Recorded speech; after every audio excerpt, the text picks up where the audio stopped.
भद्रं कर्णेभिः शृणुयाम देवाः भद्रं पश्येमाक्षभिर्यजत्राः स्थिरैरङ्गैस्तुष्टुवागुंसस्तनूभिर्व्यसेम देवहितं यदायुः स्वस्ति न इन्द्रो वृद्धश्रवाः स्वस्ति नः पूषा विश्ववेदाः स्वस्ति नस्तारक्षो अरिष्टनेमिः स्वस्ति नो बृहस्पतिर्दधातु ॐ शान्ति शान्ति शान्तिः।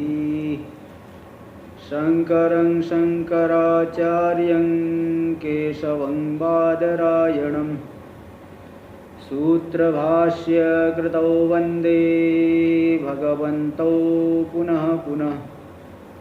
ईश्वरो गुरुरात्मेति मूर्तिभेदविभागिने व्योमवद्व्याप्तदेहाय दक्षिणामूर्तये नमः।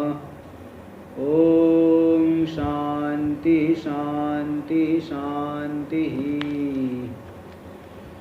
अथर्ववेदीय प्रश्नोपनिषद पर विचार चल रहा है। इसका जो चतुर्थ प्रश्न है उसका थोड़ा सा रह गया। इसमें हम लोग 10वें मंत्र देख रहे थे। इस एकत्व ज्ञानी को क्या फल मिलता है। परमात्मा की एकता को, जीव ब्रह्म की एकता को जिसने अनुभव कर लिया है, मैं ही वो ब्रह्म रूप हूँ, अहम ब्रह्मास्मि, ऐसा अनुभव कर लिया तो उस ज्ञानी को क्या फल मिलता है।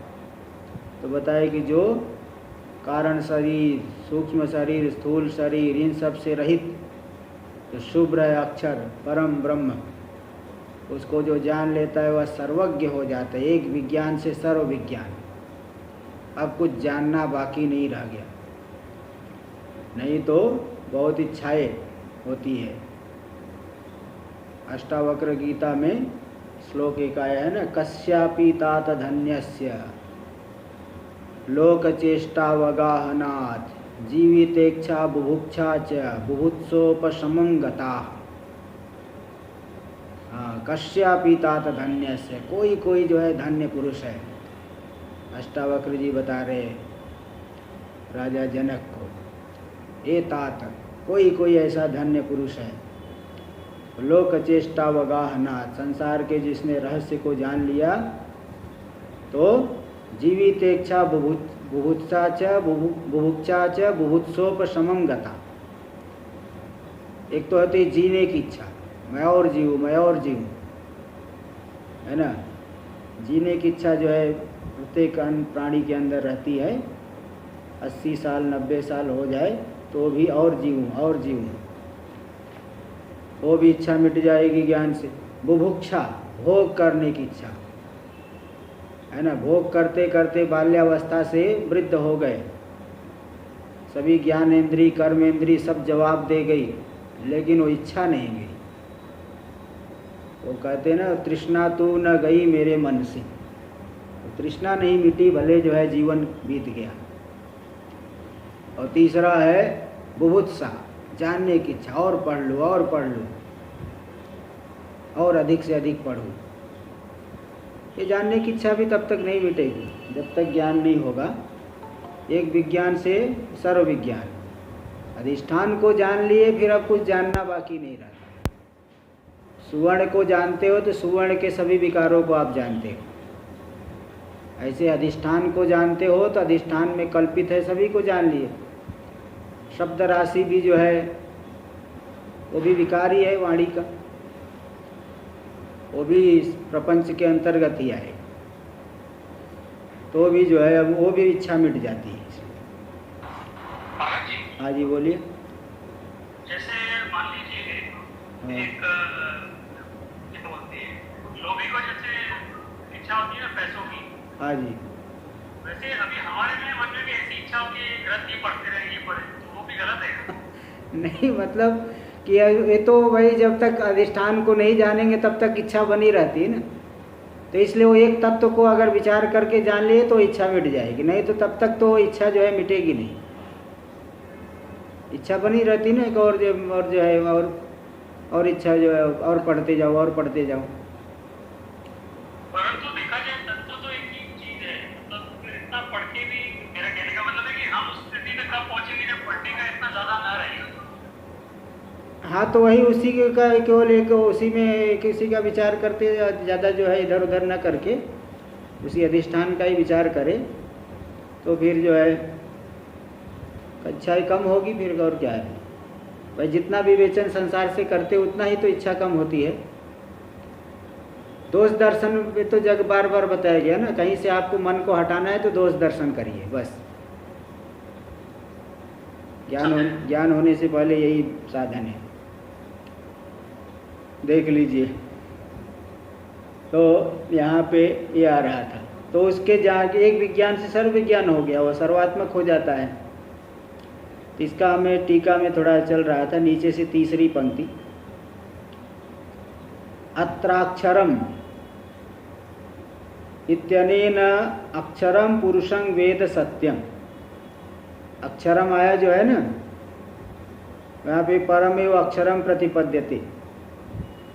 तो अक्षरम पुरुषं वेद सत्यम, येन अक्षरम पुरुषं वेद सत्यम भी मुंडक में आया है। यहाँ अक्षर शब्द से मुंडक की उस बात की याद आ रही है, क्योंकि ये ब्राह्मण भाग का है। ब्राह्मण भाग मंत्र भाग की व्याख्या रूप होती है।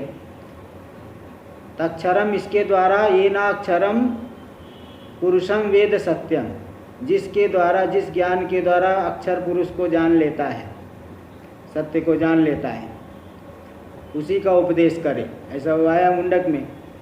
तो मतलब उसकी व्याख्या रूप ये लग रही है, ये व्याख्या रूप है। और सबाह्याभ्यंतरो यजो अप्राणो यमना शुभ्र, व बाह्याभ्यंतर, बाह्य यानी कार्य, अभ्यंतर यानी कारण। इन दो कार्य कारण दोनों के साथ में जो वर्तमान है, दोनों के अधिष्ठान रूप से जो वर्तमान है, अजन्मा अप्राण, प्राण से रहित, मन से रहित, शुभ्र, शुभ्र है, शुद्ध है। इति मंत्रोक्तानि सर्वाणि विशेषणानि। तो मंत्र भाग में यानी मुंडक उपनिषद में जितने विशेषण कहे गए हैं, आत्मोपलक्षणानि, आत्मा की जिसके द्वारा उपलक्षित होता है, विशेषणों के द्वारा शुद्ध आत्मा उपलक्षित होता है, क्योंकि शुद्ध आत्मा में कोई धर्म नहीं है, कोई जो है प्रवृत्ति निमित्त नहीं, इसलिए किसी शब्द की जो है मुख्य गति उसमें संभव नहीं। शक्ति वृत्ति से शब्द प्रतिपादन करे आत्मा का, जैसे शक्ति वृत्ति से घट कहने से घट की आकृति आ जाएगी, गौ गौ कहने से गौ की आकृति आ जाएगी, ऐसे शक्ति वृत्ति से कोई शब्द प्रतिपादन नहीं करते हैं, बल्कि उपलक्षण विधेय, तीन विशेषणों के द्वारा, जो जिसके द्वारा आत्मा उपलक्षित होता है। तो आत्मोपलक्षणार्थम संगृहीतानि, वो मंत्र भाग में जितने विशेषण कहे गए आत्मा को उपलक्षण करने वाले, जिनसे आत्मा उपलक्षित होता है, वे सभी के सभी विशेषण यहाँ संगृहीत हो गए मुंडक वाले में। इत्याह सत्यम।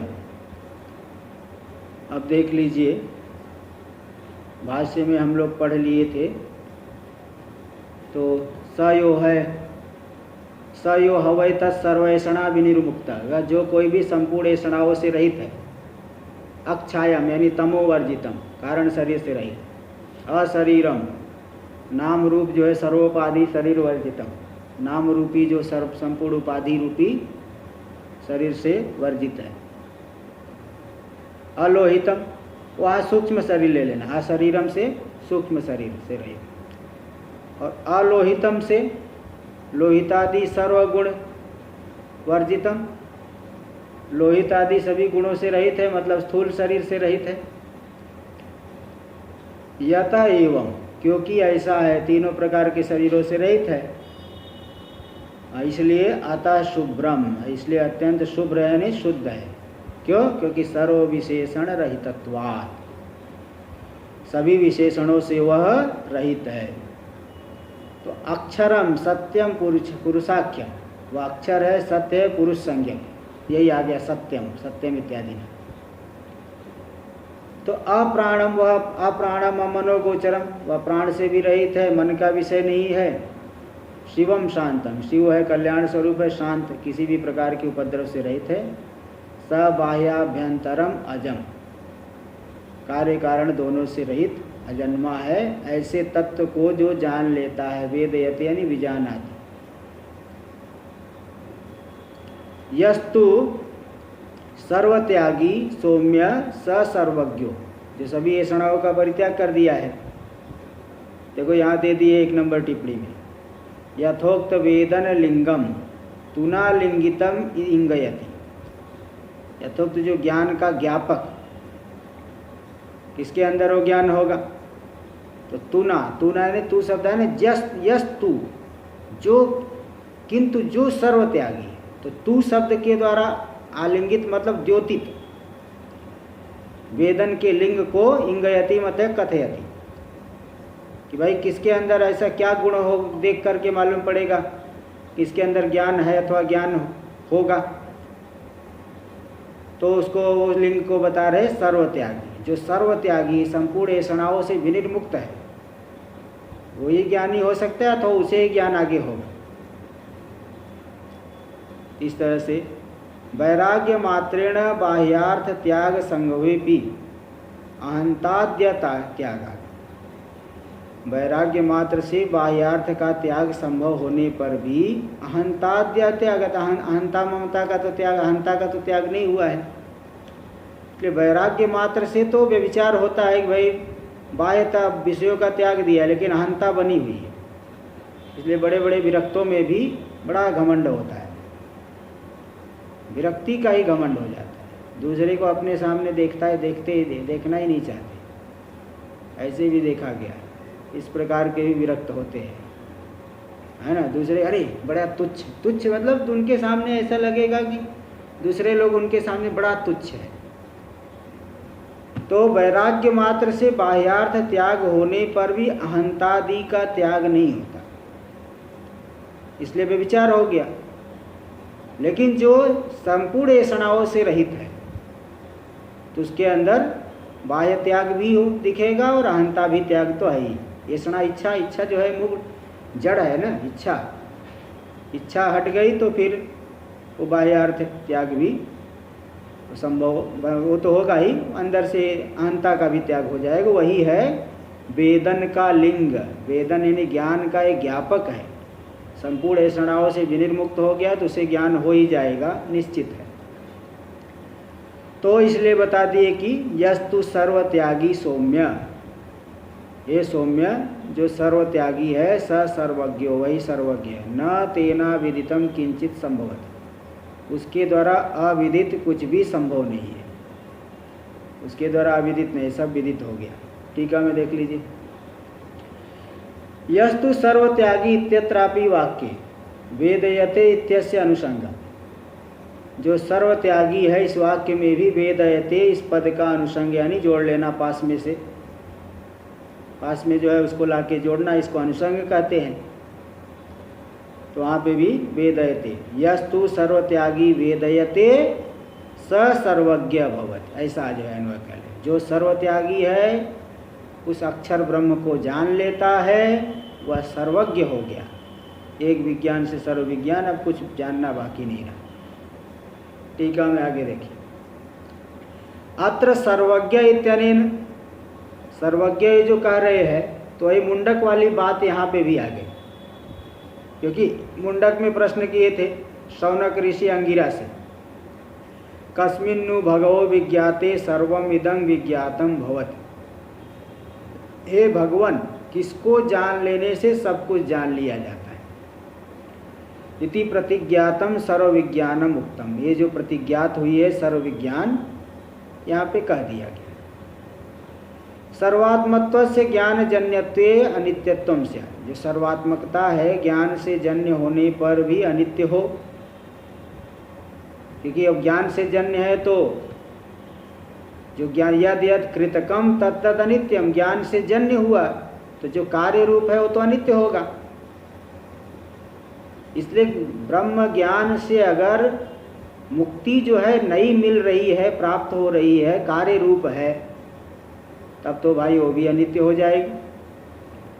वही कह रहे देखो, सर्वात्मत्व से ज्ञान जन्यत्वे, अगर जो ज्ञानी की सर्वात्मकता है ज्ञान से जन्य हो गई, नई उत्पन्न हुई है, पहले से नहीं है, ज्ञान से उत्पन्न हुई, तब तो अनित्य हो जाएगी सर्वात्मकता। अनित्यत्वम स्यात् अतः, इसलिए कह रहे पूर्वम अविद्या असर्वज्ञ आसीत्, पहले जो है अज्ञान से असर्वज्ञ था। असर्वज्ञ मतलब असर्वज्ञ के समान था, अज्ञान रूपी आवरण होने से असर्वज्ञ के समान था। पुनर्विद्या अविद्या अपनये, अब जब विद्या के द्वारा अज्ञान हट गया तो सर्वभवत, सर्वात्मक हो गया, सर्वरूप हो गया। और ज्ञानी सर्वज्ञ में सर्वश्चासो ज्ञश्च, सर्वात्मक है और ज्ञान स्वरूप हो गया। इस तरह से ऐसा अर्थ लेना, जैसे घट है, प्रकाश नहीं होने पे नहीं दिख रहा है, प्रकाश हो गया तो घट दिखने लगा, इसका मतलब कोई घट नहीं आया है, आया नया नहीं आया है, बल्कि पहले से जो घट विद्यमान है उसी का प्रकाशन हो गया। यहाँ पे ऐसे ही पूर्व में अविद्या से असर्वज्ञ जैसा था, अविद्या से जो अविद्या का अपनय हो गया तो सर्वात्मक और ज्ञान रूपता प्रकट हो गई। इसलिए कोई जो है ब्रह्म रूपता कोई जन्य नहीं हुई ज्ञान से, ज्ञान से तो केवल अज्ञान रूपी आवरण हटा है, इसलिए मुक्ति की अनित्यता की शंका नहीं की जा सकती।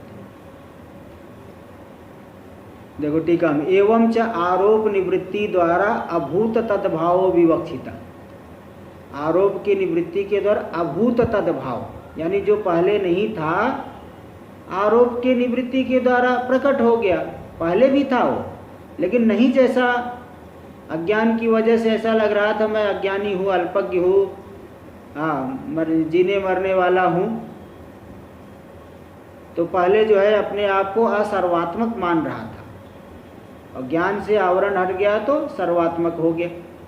अभूत तद्भाव, जो पहले नहीं था वो हो गया। कृष्णः कृष्णा भवत इति कृष्णी भवत, जो काला था काला नहीं था काला हो गया तो कृष्णी भवत। शुक्ला शुक्ला भवत इति शुक्ली भवत, जो शुक्ल नहीं था शुक्ल वर्ण का हो गया तो उसे कहेंगे शुक्ली भवत। यही किसे कहते अभूत तद्भाव, यानी जो पहले नहीं था अब हो गया। पहले शुक्ल नहीं था, सफ़ेद नहीं था, अभी सफ़ेद हो गया तो अशुक्ला शुक्ला भवत इति शुक्ली भवत, ये प्रयोग बनता है, व्याकरण जानने वाले जानते हैं। ऐसे यहाँ अभूत तद्भाव यानी पहले असर्वात्मकता की भ्रांति थी और ज्ञान के द्वारा ज्ञान हट जाने से वह भ्रांति हट गई तो सर्वात्मक हो गया। असर्व सर्वभवत इति सर्व सर्वभवत, तो सर्वरूप हो गया, ज्ञान स्वरूप हुआ। ते आरोप की निवृत्ति के द्वारा अभूत तद्भाव यहाँ विवक्षित है। इत्याह सर्वो भवति, इसी बात को बता दिए सर्वात्मक हो गया। सर्वस्यासोग्यस्य लोगे, ऐसा विग्रह लोगे, टिप्पणी में भी वही दिखा दिए सर्वोत। आगे भाष्य में तत्तस्मिन् अर्थे एष श्लोको मंत्रो भवति, उसी अर्थ में जिस अर्थ को बताएगा उसी अर्थ का संग्रह करने वाला ये श्लोक यानी मंत्र है। उक्तार्थ संग्राहकः, जिस अर्थ को बताए उसका संग्रह करने वाला ये मंत्र है। देख लीजिए 11वां मंत्र। विज्ञानात्मा सह देवैश्च सर्वैः प्राणाभूतानि सम्प्रतिष्ठन्ति यत्र तदक्षरं वेदयते यस्तु सौम्य स सर्वज्ञ सर्वमेवाविवेशेति। विज्ञानात्मा सह देवैश्च सर्वैः, विज्ञानात्मा यानी जीव, उसके देव, देव यानी इंद्रियों के साथ, सभी इंद्रियों के साथ, सर्वै सभी इंद्रियों के साथ विज्ञान आत्मा और प्राण सभी प्राण और संपूर्ण भूत संप्रतिष्ठन्ति यत्र, जिसमें जा करके सम्यक रूप से प्रतिष्ठित हो जाते हैं, जिसके साथ अभिन्न हो गए, मतलब उनसे अतिरिक्त नहीं रहे उसकी सत्ता। ऐसा जो तत्व है अक्षर है, तो तद अक्षरं वेदयते यस्तु सौम्य, ऐसे अक्षर को जो अनुभव कर लिया आत्म रूप से, जान लिया मतलब विषय बना के नहीं, आत्म रूप से जान लिया, यस्तु सौम्य। स सर्वज्ञ, वह सर्वात्मक हो गया। सर्वश्चासो ज्ञश्च, सर्वात्मक ज्ञान स्वरूप हो गया। सर्वमेवा विवेशति, सर्वम, हाँ सभी को सर्वभाव की प्राप्ति कर लिया। सर्वमेवा आविवेशे, सभी भाव की सर्वरूप की रूपता की प्राप्ति कर लिया, सर्वात्मक हो गया। इति, इस तरह से देखो संक्षेप में पूर्व में जो कहा गया था उसको बता दिए। भाष्य में देखिए विज्ञान आत्मा जो जीव है, स देवश्च अग्नि आदि भी, अग्नि आदि देवताओं के सहित, प्राणाः, प्राण जो है, अच्छा प्राण जो है, अच्छा देवता से अग्नि आदि लिए और इंद्रियों को लिए प्राण से, प्राण यानी चक्षुरादेव। चक्षुरादि में उसका अधिष्ठात्री देवता जो अग्नि आदि है। अग्नि आदि देवताओं के सहित सभी इंद्रिया और भूतानी पृथिव्यादिनी और वो विज्ञान आत्मा, इन सबके सहित जो विज्ञान आत्मा जीव जिसमें जाकर के संप्रतिष्ठित हो जाता है, सम्यक रूप से प्रतिष्ठित होता है, तद्भाव की प्राप्ति कर लेता है, अनुभव कर लेता है। तो प्रविशन्ति यत्र, यत्र यानी यस्मिन् अक्षरे, जिस अक्षर में, तद अक्षरं वेदयते यस्तु सौम्य, तो यानी देखो विलक्षणता दिखाने के लिए, उस जो है अक्षर को जो जान लेता है, ऐसा कोई विलक्षण पुरुष, हे सौम्य, हे प्रिय दर्शन, हे प्रिय शिष्य, स सर्वज्ञ, वह सर्वात्मक हो गया, ज्ञान स्वरूप हो गया, सर्वमेवा विवेश आविशति, सर्वरूपता की प्राप्ति कर लेता है इत्यर्थ। टीका में देख लीजिए अग्नि आदि। ततश्च चक्षुश्च द्रष्टव्यं च इत्यत्रापि, चक्षु और द्रष्टव्य सब बताए दिए थे ना, अभी मंत्र आया था जो 8वां मंत्र, 8वें मंत्र में सभी विषय, इंद्री, सभी भूत, पंच तन्मात्रा सब जाके जिसमें विलीन हो जाती। इत्यत्रापि चक्षुरादिभिर देवा अपि उपलक्षिता, तो वहाँ जो इंद्रियों को दिखाए है वहाँ इंद्रियों के साथ में उनके अनुग्राहक देवता भी उपलक्षित हुए, क्योंकि यहाँ उपसंहार कर रहे तो पहले आया है। इति व्याख्याता में व्याख्या हो गई। इति अथर्ववेदीय प्रश्नोपनिषदि चतुर्थ प्रश्न। इति श्रीमद् परमहंस परिव्राजकाचार्य श्रीमद् गोविंद भगवत पूज्य पाद शिष्य श्रीमद् शंकर भगवतः कृतौ प्रश्नोपनिषद भाष्ये चतुर्थ प्रश्न। इत्यानंद ज्ञान विरचित प्रश्नोपनिषद भाष्य टीकायाम चतुर्थ प्रश्न, ये पूरा हो गया। ओम शांति शांति शांति। अथ पंचम प्रश्न, थोड़ा इसका भी आरंभ कर लिया जाए क्योंकि अभी हम लोग ठीक बीच में है, आधा समय हुआ है। अथ पंचम प्रश्न, अब पंचम प्रश्न देखिए। हाँ जी बोलिए। जनरल ज्ञान की बातें बताइए। अब इसी में सब आ जाएगा, जनरल ज्ञान सब इसी में आ जाएगा।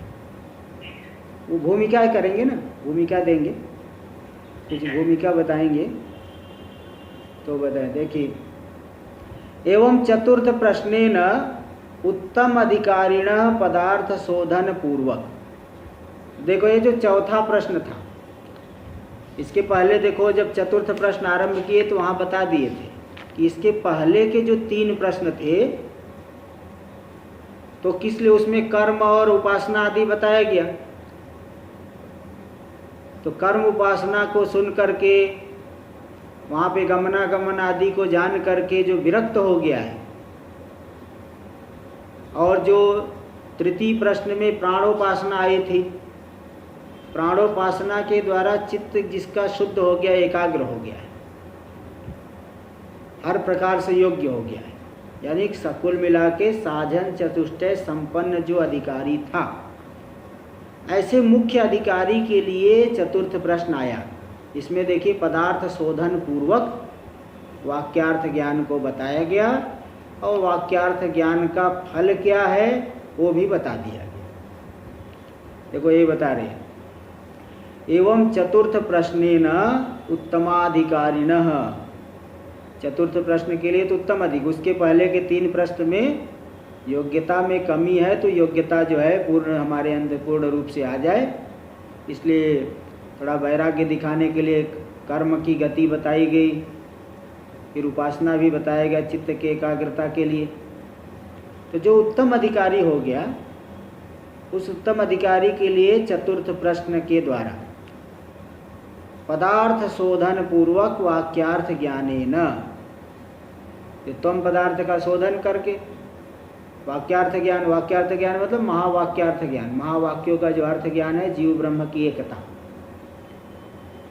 उस एकता के ज्ञान से अक्षर प्राप्ति मुक्त्वा, अक्षर की प्राप्ति बता करके अत्रान अधिकारिणो, जो यहाँ पे अधिकारी नहीं है, मंद वैराग्यवता, जो मंद वैराग्य वाले हैं, जिनका वैराग्य मंद है, उनके लिए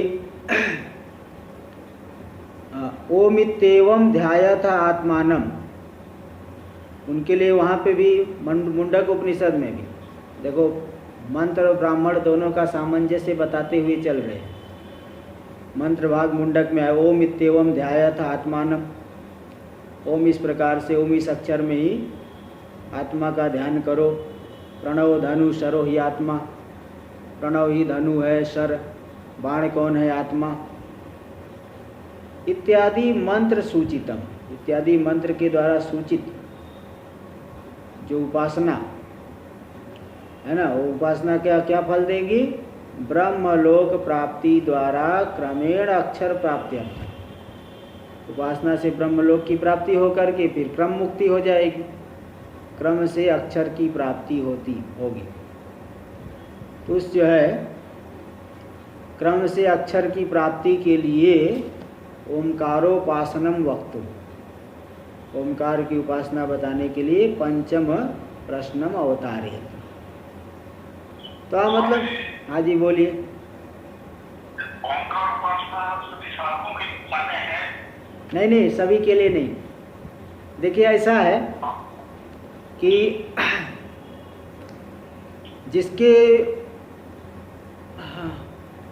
जिसके अंदर मतलब पुत्रेषणा आदि बहुत है, पुत्रेषणा लोकेषणा आदि है, उसके लिए केवल ओंकार की उपासना नहीं।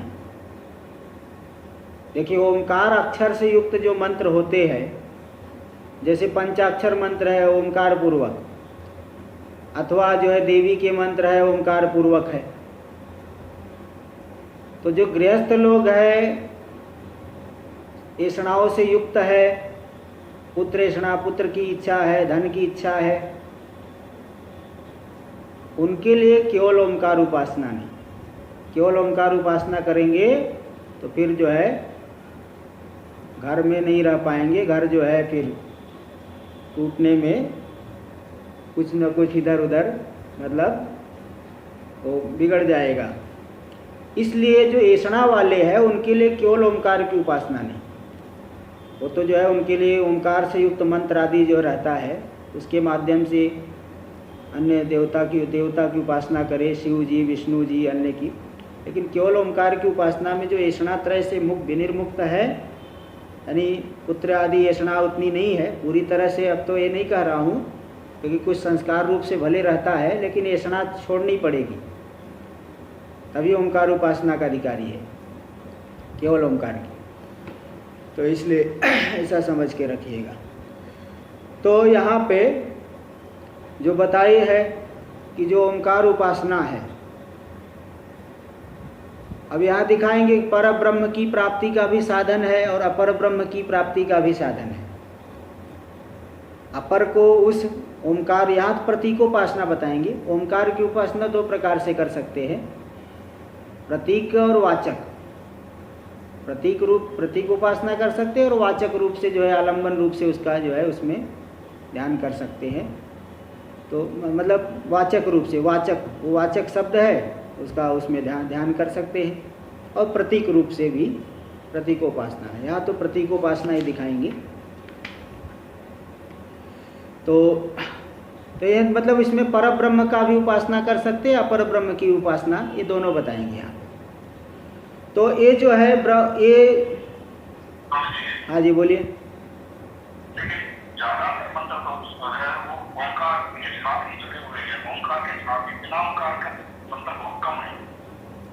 मैं बोल दिया ना, केवल ओमकार नहीं, ओमकार से युक्त जो मंत्र है उनका जाप करेंगे, उसके माध्यम से देवता का चिंतन करेंगे। केवल जो है ओमकार नहीं, केवल ओमकार में की उपासना जो है वो जो पुत्रेषणा आदि से विनिर्मुक्त है वही अधिकारी है उसके। हाँ, ये मैं कह रहा हूँ, केवल ओमकार की बात हो रही ना। ओमकार से युक्त जो मंत्र है तो वो तो बात अलग है, वो तो मंत्र उनसे युक्त पूरा मंत्र वो अलग है। केवल ओमकार की उपासना में पुत्रेषणा आदि से रहित है वही अधिकारी है।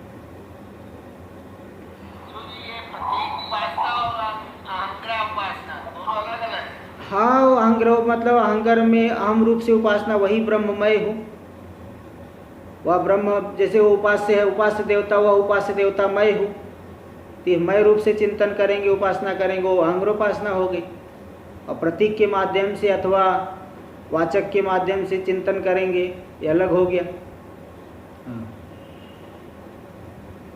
देखिए तो ये है, तो इत्यादि मंत्र के द्वारा सूचित जो ब्रह्मलोक प्राप्ति के द्वारा क्रमेण अक्षर प्राप्ति अर्थ, अब इसके माध्यम से भी ब्रह्मलोक की प्राप्ति होकर के क्रम से मुक्ति हो जाएगी।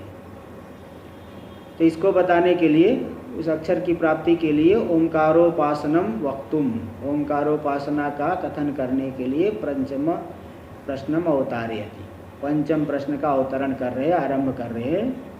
अथ हैनम, अब इसके अनंतर जो हैनम, अथ हैनम, अथ हैनम शैव्य सत्यकाम पप्रच्छ। अब इन जो पिप्पलाद महर्षि से शैव्य सत्यकाम ऋषि जो है प्रश्न पूछ रहे। अब यहाँ पूछेंगे कि जीवन पर्यंत जो ध्यान करेगा, देखिए क्या होता है ना, ये ब्रह्म सूत्र में भी आप देखेंगे, ब्रह्म ज्ञान तो साधना जो है वो जैसे ही आपको ज्ञान हो गया, आगे कोई कर्तव्यता बुद्धि नहीं, आगे श्रवण आदि करने की आवश्यकता नहीं। हाँ, ज्ञानी जो है वो पहले का जो अभ्यास बना हुआ है उसी अभ्यास के अनुसार आगे जीवनचर्या चले, वो बात अलग है। लेकिन कर्तव्यता बुद्धि जो है नहीं रहती। ज्ञान होने के बाद कर्तव्य बुद्धि से अनुष्ठान आदि नहीं करता, कुछ भी जो है श्रवण आदि नहीं करते, तो पूर्व के संस्कार से उसी अभ्यास से भले हो जाए। लेकिन जो उपासना है, उपासना तो जीवन पर्यंत करनी पड़ेगी, क्योंकि आखिरी समय तक वो उसको मार्ग का चिंतन आदि, ये बात आप लोग ईशावास्य उपनिषद में देख चुके हो। वो अंतिम समय में उपासक जो है वो प्रार्थना कर रहे हैं कि आप अपने जो है सूर्य के हे हमारे उपास्य सूर्य, आप इन रश्मि मंडल की रश्मियों को हटाइए, मुझे अपना उस दिव्य रूप को देखने दीजिए। तो ये उपासना में आखिरी समय तक करना पड़ेगा, क्योंकि अगर अंतमति जैसी बन गई, अंतमति सो गति, अंत में जिस प्रकार की बुद्धि वृत्ति बनी उसी प्रकार आगे का जन्म होगा। इसलिए उपास्य के लोग जाने के लिए अथवा उपास्य रूपता की प्राप्ति के लिए अंतिम तक आपको चिंतन करना पड़ेगा, जीवन पर्यंत उपासना करनी पड़ेगी। लेकिन ज्ञान में जो है स्वतंत्रता है, जो है ज्ञान में जैसे ही आपको ज्ञान हुआ आगे कुछ कर्तव्य नहीं, लेकिन उपासना तो करना पड़ेगा। इसलिए वहाँ पे एक सूत्र आया है ब्रह्म सूत्र में, चतुर्थ अध्याय के प्रथम पाद का 12वां सूत्र है, आप्रयणात तत्रापि दृष्टम। मरण काल पर्यंत जो है वहाँ पे विचार आया कि उपासना जीवन पर्यंत करना है कि जब इच्छा पर, इच्छा अनुसार जब तक चाहे तब तक करे। तो पूर्व पक्षी कहा कि नहीं, जब तक उपास्य का साक्षात्कार हो गया बस, और क्या है, आगे करने की आवश्यकता है। फिर वहाँ सिद्धांति ने बताया नहीं, वही जो बताया अभी, अंतमति सो गति, अंत काल में जैसी बुद्धि वृत्ति बनती है वैसे ही भावी जन्म होगा। इसलिए उपास्य की प्राप्ति के लिए मरण पर्यंत जो है आपको आवर्तन करना पड़ेगा, है ना। तदा सदा तद्भाव भावित, गीता में भी कह दिया गया, सदा तद्भाव भावित, सदा तद्भाव से भावित होकर के जो चिंतन करता है, इसलिए वो अंत काल तक ये करना है उपासना। इसी बात को यहाँ पे भी ये मंत्र भी देख लीजिए, प्रथम मंत्र।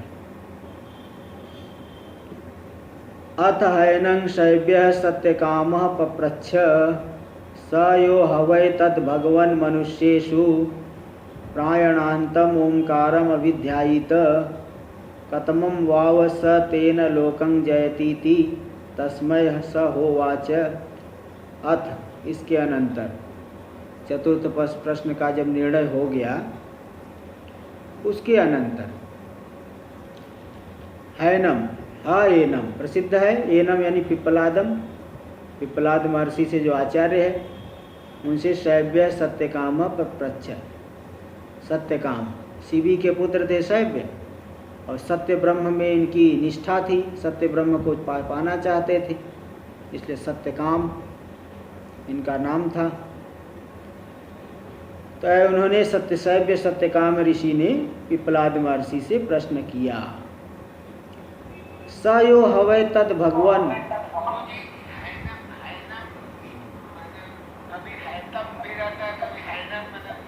हाँ समानार्थक है, वो अन्वादेश होता है, अन्वादेश हो जाता है। द्वितीया टौस्वेना, द्वितीया टौस्वेना सूत्र है, अन्वादेश होता है समान अर्थ है। तो उन्होंने पूछा, क्या पूछा? स यो हवै तद भगवान, हे भगवान वह जो कोई भी, जो कोई मतलब मनुष्य के बीच में कोई भी जो करे, जो भी अधिकारी है, कोई भी मतलब जो अधिकारी है, अधिकारियों के बीच में कोई भी। तो स यो हवै तद भगवान मनुष्येषु, मनुष्यों के बीच में जो अधिकारी है, प्रायणांतम ओंकारम अभिध्यायित, मरण काल पर्यंत जो है ओंकार का भी ध्यान करे। तो कतमम वाव स तेन लोकम जयत, तो मरण काल पर्यंत तक उपासना करनी पड़ती है, बात बता दी आपको। उपासना तो मरण काल पर्यंत करनी पड़ेगी, क्योंकि वहाँ पे मार्ग चिंतन आदि और अंतिम प्रत्यय के अनुसार भावी जन्म होता है। फिर इसमें कई लोग शंका करते हैं कि जब अंतमति सो गति, अंतिम प्रत्यय के अनुसार जब आगे हमें शरीर आदि मिलेगा अथवा हम जहाँ जाएंगे जो भी है, तो कर्मों में तो ऐसा तो कोई चिंतन होता नहीं है। ज्योतिष्टोम याग किया, स्वर्ग कैसे मिलेगा? स्वर्ग का तो अंतिम, वहाँ तो चिंतन वाली तो कोई बात ही नहीं है। फिर कैसे उसे स्वर्ग आदि फल मिलेगा? स्वर्गाकार वृत्ति अंत में कैसे बनेगी? वहाँ तो कोई चिंतन की बात बताई नहीं गई है। तो वहाँ पे भी शास्त्रकारों ने निर्णय दिया है उस विषय में कि कर्म जो व्यक्ति किया है, इतना पुण्य कर्म किया है, उस पुण्य कर्म के प्रताप से अंतकाल में उसकी स्वर्गाकार वृत्ति बन जाएगी, उसके मन में स्वर्ग की आकृति जो है आ जाएगी कर्म के बल से, इसलिए वो स्वर्ग जाएगा। और कोई पापी पुरुष है, अंतकाल में वही कीट पतंग आदि आकृति कुछ आ जाएगी, चिड़िया की आकृति अथवा नरक का चिंतन होगा। इसलिए कई ऐसे भी सुनने में आए को बोल रहे, ये तो बहुत बड़ा राक्षस जैसा मेरे सामने खड़ा है, काले काले दांत है, इस तरह से वो बोलने, अंतिम समय में बोलने लगते। तो कर्मों के बल से उस प्रकार की वृत्ति बन ही जाती है, और यहाँ उपासना में तो चिंतन करना पड़ेगा। तो यहाँ बोले कि हे भगवान, मनुष्यों के बीच में जो मरण काल पर्यंत ओंकार का विध्यान करता है, अभिध्यान उत्कंठा पूर्वक जो है चिंतन करता है, कतमम वाव स तेन लोकम जयत, वह जो है किस लोक की प्राप्ति करेगा? इति तस्मै स होवाच, तब उसके लिए उत्तर देंगे। अब इसमें एक बात और बता दूं कि देखिए, उपासनाओं को संवादी भ्रम माना गया है। पंचदशी में आगे आएगा, ये पंचदशी में शायद 10वें अध्याय वो में वहाँ पे आएगा, कि वहाँ बताए है कि जो उपासना हम चिंतन कर रहे हैं, जैसे किसी आलम्बन में किसी देवता का चिंतन कर रहे हैं, ये भी तो एक प्रकार का भ्रम ही है। जैसे नर्मदेश्वर में आप शिव बुद्धि कर रहे हो, शालिग्राम में विष्णु बुद्धि कर रहे हो, तो अन्य में अन्य का चिंतन करे भी तो भ्रांति हो गई। रस्सी में जो है सर्प देखा, भ्रांति है,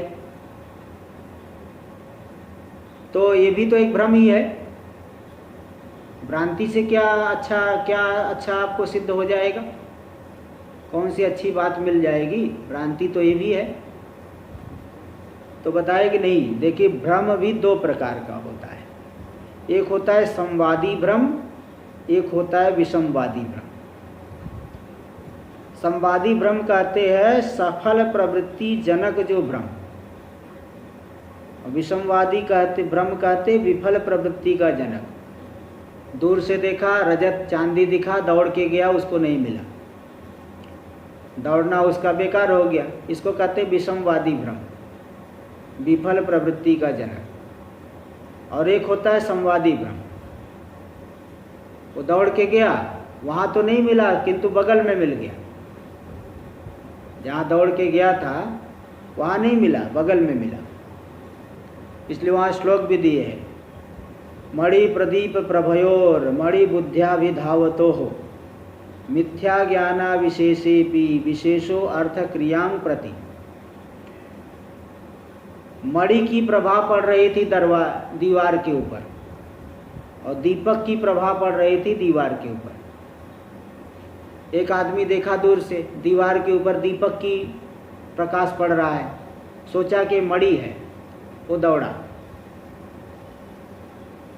तो देखा वहाँ तो दीवार के ऊपर तो मणि नहीं है, बगल में दीपक पड़ा हुआ है, और मणि बुद्धि से दौड़ा कि कोई जो है कीमती मणि है। इसको बोलते हैं विषमवादी भ्रम। और दूसरा व्यक्ति जो है, मणि थी और मणि की प्रकाश पड़ रहा था दीवार पे, वो भी मणि सोच करके दौड़ा, तो दीवार पे तो नहीं मिला किंतु बगल में जो है उसको मणि मिल गई। देखो भ्रांति दोनों जगह है, भ्रांति तो दोनों ही जगह है,